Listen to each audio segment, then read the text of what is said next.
Assalamualaikum warahmatullahi wabarakatuh. Kembali lagi di channel YouTube Karlina, KHAR_spasi LINA. Pada video kali ini, saya akan membahas mengenai materi bahan pangan hasil perikanan, terutama jenis ikan dan udang. Sebelumnya, kita harus tahu dulu sumber pangan yang baik dikonsumsi untuk tubuh kita. Itu biasanya sering disebut dengan menu 4 sehat 5 sempurna yang terdiri dari makanan pokok, lauk pauk, sayur mayur, buah-buahan, dan susu. Bahan pangan hasil perikanan. Bahan pangan hasil perikanan merupakan sumber pangan hewani yang mengandung banyak protein. Contohnya ada ikan, udang, cumi, dan rumput laut. Pada video kali ini, kita akan membahas mengenai ikan dan udang. Sedangkan untuk cumi dan rumput lautnya, kita akan bahas pada video yang selanjutnya. Yang pertama, ikan. Ikan berdasarkan ekologinya atau tempat hidupnya dibedakan menjadi 3. Ada ikan perairan tawar, ikan perairan payau, dan ikan perairan laut. Yang pertama, ikan perairan tawar.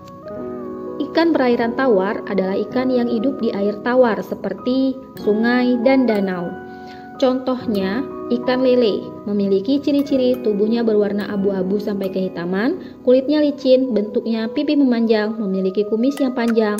Dan contoh hasil pengolahan ikan lele bisa berupa pecel lele, abon, keripik, kulit lele, dan sebagainya.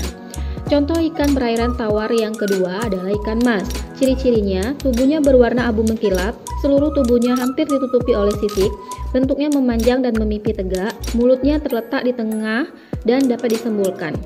Contoh hasil pengolahan ikan mas bisa berupa pepes ataupun pesmol. Yang ketiga, ikan bawal. Ciri-cirinya, tubuhnya berwarna kuning kemerahan, hidupnya berkelompok dan beriringan, bentuknya pipih dan dari arah samping tampak oval. Contoh hasil pengolahan ikan bawal bisa berupa bawal asam manis, bawal bakar, dan sebagainya. Ini adalah contoh gambar dari ikan lele. Yang kedua, contoh gambar dari ikan mas. Dan yang ketiga, contoh gambar dari ikan bawal.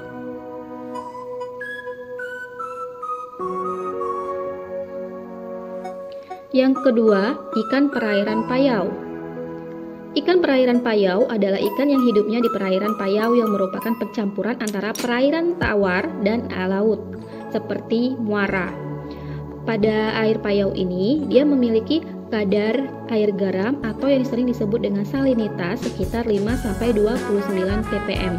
Jadi kalau di air payau ini rasa airnya ada rasa asin tetapi tidak terlalu asin seperti pada air laut.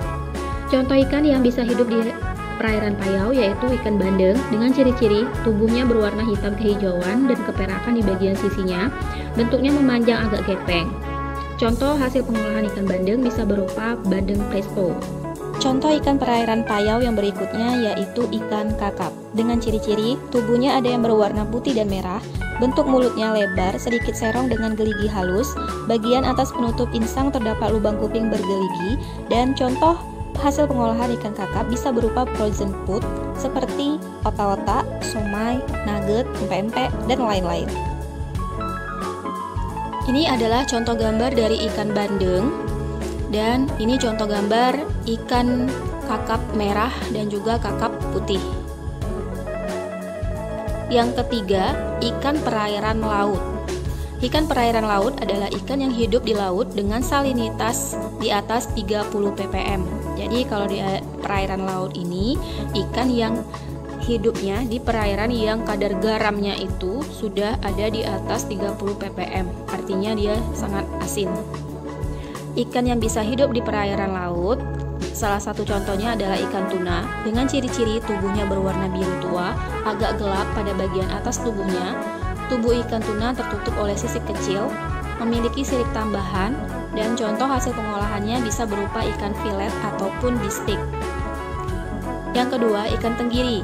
Tubuhnya berwarna belang biru gelap, bentuk tubuhnya memanjang dan pipih, bersisik kecil, bermulut besar, hidupnya berkelompok, ukurannya bisa mencapai 1-2,2 meter. Contohnya bisa dibuat dalam bentuk frozen food, somai, bakso, buat empek-empek, dan sebagainya. Ikan selanjutnya yaitu ikan kembung.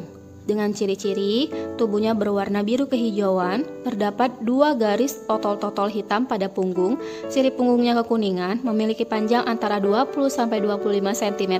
Contoh hasil pengolahan ikan kembung bisa berupa ikan goreng atau ikan bumbu kuning.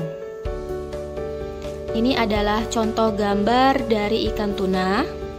Yang kedua ini contoh gambar dari ikan tenggiri, dan yang ketiga contoh gambar dari ikan kembung.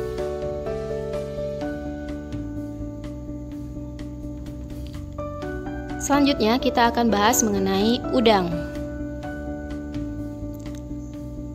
Jenis-jenis udang. Yang pertama ada udang jerbung atau biasa juga disebut dengan udang putih, white shrimp.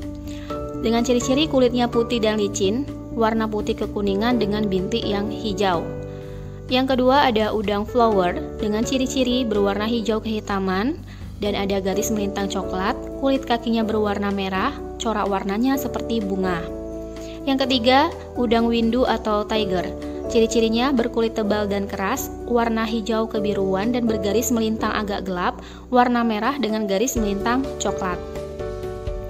Selanjutnya, yang keempat, ada udang galah atau cokong.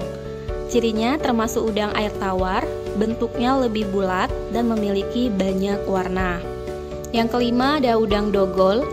Ciri-cirinya berkulit tebal dan kasar, berwarna merah muda agak kekuningan, ada yang juga yang berwarna kuning kehijauan.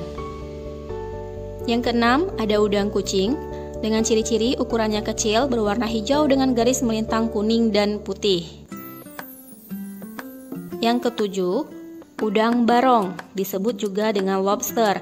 Ukurannya sangat besar, kulitnya keras, berwarna coklat kemerahan, hitam kemerahan, dan hijau.